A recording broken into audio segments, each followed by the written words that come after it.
Hello, Garrison. My name is Ethan, and welcome to GNN. Please stand for the flag salute. I pledge allegiance to the flag of the United States of America and to the republic for which it stands, one nation, under God, indivisible, with liberty and justice for all.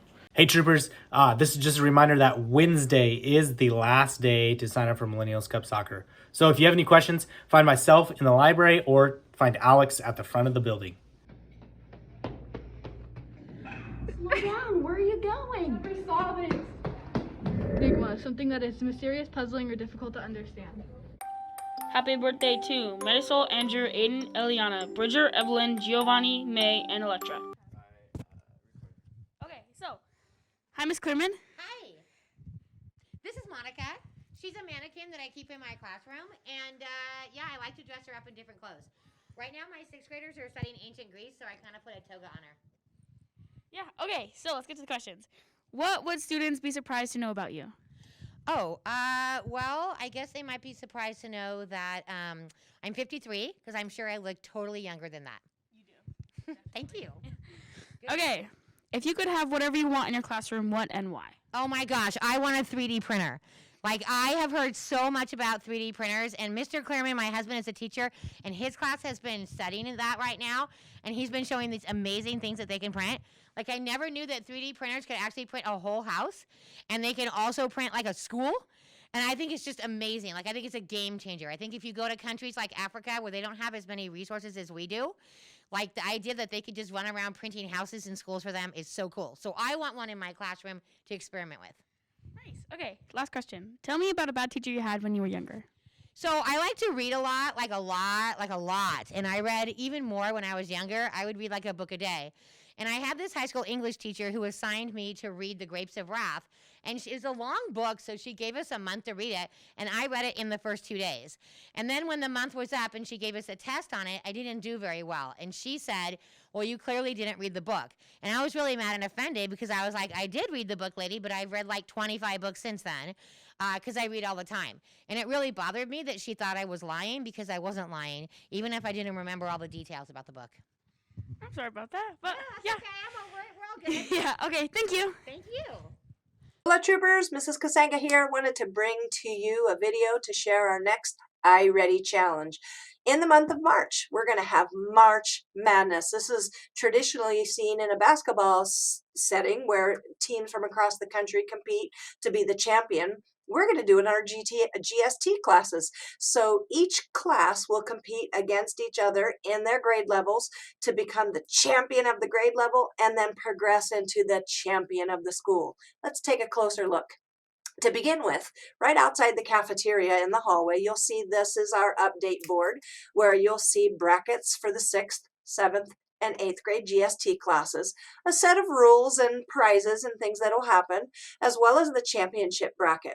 Let's take a deeper look inside one of those. Here's an example of the 6th grade bracket.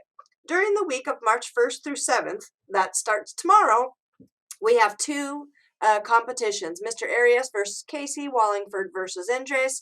They begin competing tomorrow. The rest of the teams aren't officially competing until the following week, but if you're in one of these GSTs, you should get started now because we will have winners for the top passers in each grade level along the way. So if you wait till week 2 to get started, you might be behind. These guys will get a head start. All right, second, we have our 7th grade. Let's move me out of the way. We have these first teams here. Most of our classes will be competing March 1st through March 7th with just a few that have to wait till week 2.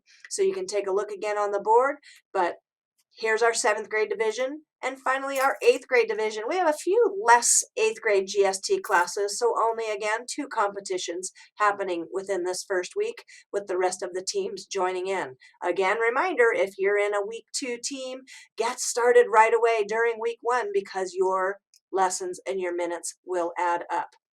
Let's talk about the team. Then we'll have 6th grade champ at the end and a 7th grade and 8th grade, the wild card champ. If you are eliminated early in the rounds, Don't stop doing iReady. We're going to let one GST, it could be a 6th, a 7th, or an 8th grade GST, the group with the most minutes and lessons passed, rejoin in the Final Four championship. So anybody could get back in the game at this point. Here's how it works. The classes are going to compete head to head on the weekly minutes. It could be reading or math this time. The class during the week with the most minutes on task is going to be deemed the winner. We're going to look at the percentage of students in class because obviously some classes are bigger than others, and we want to make sure that it's fair. If you have a tie, what we'll do is look at the class with the most past lessons. That will be a tiebreaker. So let's say both classes have 33 minutes on task. We'll go ahead and look and see which class has more kids who actually passed their lessons, not just participated in lessons. Now, if there's a tie because both teams did nothing, you had 0 minutes, both teams are going to be eliminated. So we need some of you to definitely be participating each week.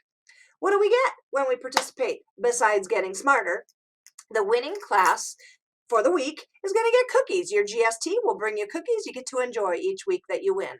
The losing class, remember, you're going to keep competing for that wild card spot to get into the finals because I'll tell you there's some good prizes there. Final four, those final four groups, one winner from each grade level. You guys are going to win the spirit stick, of course, and the wild card. You're not going to get the spirit stick, but each class will get a donut party for your GST. The teacher of those classes, we've got $50 Amazon gift cards for you all. And then the overall champion of the 4 Final Fours will earn a pizza party for their GST class. Now, there's lots of good stuff happening here, and some of you are more competitive than others, but this is a really great spot to not only close the gap and learn some skills that you don't always get to do in class, but also have some fun class culture and cheer each other on. The only decision you have left is, where do I start? Am I going to do some reading? Am I going to do some math? Or am I going to do a mix of both? Troopers, you got this. Let's have fun. Let's get a little March Madness.